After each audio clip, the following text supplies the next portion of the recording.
ऐसा भी वक्त आता है जहाँ उसे लगता है कि उसे इस मुश्किल से निकलने का कोई रास्ता है ही नहीं। जो मैं कोशिश कर रहा हूँ वहीं असफल होता जा रहा हूँ। ऐसा ही हुआ एक हिरनी मादा के साथ। हिरनी मादा अपने प्रसव को जन्म देने वाली थी। तभी वो इधर उधर जंगल में भटकने लगी और तभी उसने नदी के किनारे जाकर एक छोर पर बड़े घास के मैदान पे उसने अपने प्रसव को जन्म देने का उपयुक्त स्थान समझा और उस स्थान पर वो जाकर बैठ गई। तभी उसको प्रसव पीड़ा होने लगी और तभी आकाश की तरफ देखा तो बिजली कड़कड़ा रही थी और बिजली कड़कड़ाने के कारण उसे थोड़ा डर लगने लगा। तो उसने सामने देखा तो जंगली खड़ा था और पीछे की तरफ देखा तो शेर था और दोनों तरफ मुश्किलें ही मुश्किलें। तभी उसने आगे की तरफ और देखा तो जंगल में आग लग रही थी। तभी उसने सोचा पीछे की तरफ देखूं तो नदी उफान मार रही थी। उसने सोचा चारों तरफ मुश्किलें मुश्किलें हो रही है और वो बहुत ज़्यादा चिंतित हो चुकी थी।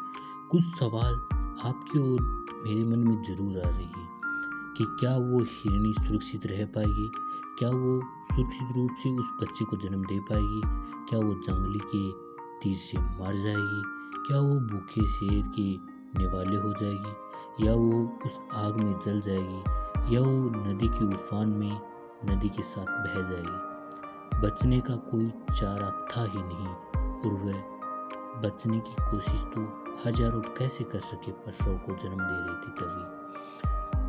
तभी वो बहुत ज़्यादा चिंतित हो चुकी थी और वो घबरा गई थी और उसने सोचा कि अब कोई उपाय नहीं है और वो सुनने की अवस्था में चली गई और जो उसके बाद हुआ वो किसी करिश्मे से कम नहीं था।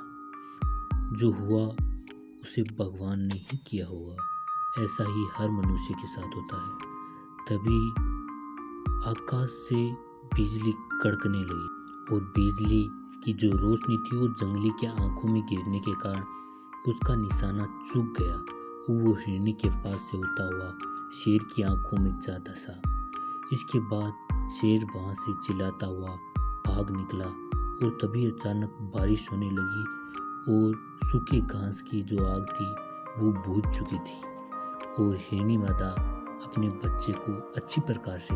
तभी किसी ने ये दो लाइन कही है कि जागो राखी सैया मार सके ना कोई, बाल न बांका हो सके जो जग का बेरी होए।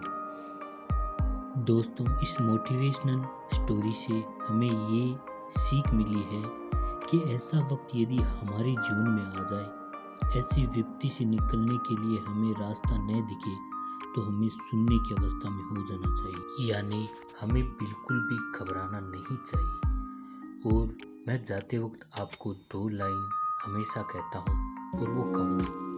बात ये है कि ये जिंदगी हंसी है, इससे प्यार करो। अभी है रात तो सुबह का इंतजार करो, वो पल भी आएगा जिसकी ख्वाहिश है आपको।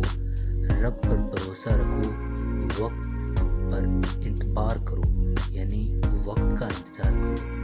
और मेरा कहना है कि यदि आप वक्त की इज्जत करोगे तो वक्त आपकी इज्जत करेगा। जय, आज आपका दिन शुभ हो। जय श्री राम, जय हिंद। मैं कृष्ण कुमार, राजस्थान, फोगा गाँव। जय हिंद।